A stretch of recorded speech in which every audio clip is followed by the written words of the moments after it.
сендерден сұрап көрейік. Күміс жас ұйымды бағдарламаны білесіңдер ме? Мына бізде облыста қазір Алмира Аскерханқызы қызы айтып отыр, 900-ден астам қатысып отыр. Сұрап көрейік, білесіңдер ме, білмейсіңдер ме? Ал Ұлан ауданы қанша кісі сіздерде осы бағдарламаға қатысып отыр? Күміс жас бағдарламасына қатысушылар бар. Қазақстан национальный. Evet, bu Cedid. Darхан. Сәлеметсіздер ме, құрметті әріптестер, Ермек Бекболатович.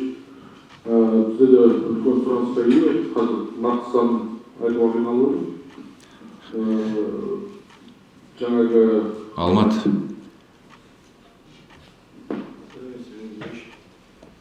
Бізде 1381 зейнеткер бар, қанша қатысады. Григорьевич, сколько человек у вас принимает участие в программе «Серебряный возраст»?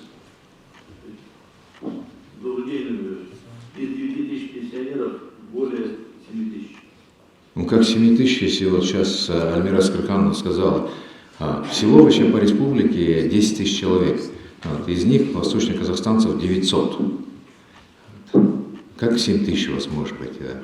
Да? Так, ладно, коллеги, это я не из-за того, чтобы вас сейчас, это просто не упускайте в своей работе эту категорию граждан. Вот вы сейчас сказали, что у вас получается какое количество людей, которые у вас сегодня возраст свыше 50 лет и являются безработными. Вот эта категория зачастую у нас выпадает из отчетов. Потихонечку пенсионеров мы окружаем определенными социальными какими-то программами. Молодежь тоже создаем какие-то социальные программы, и другие есть.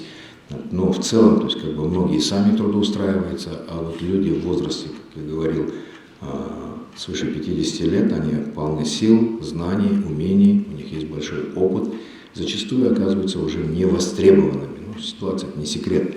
Поэтому правительство и придумало такую программу, которая называется «Серебряный возраст».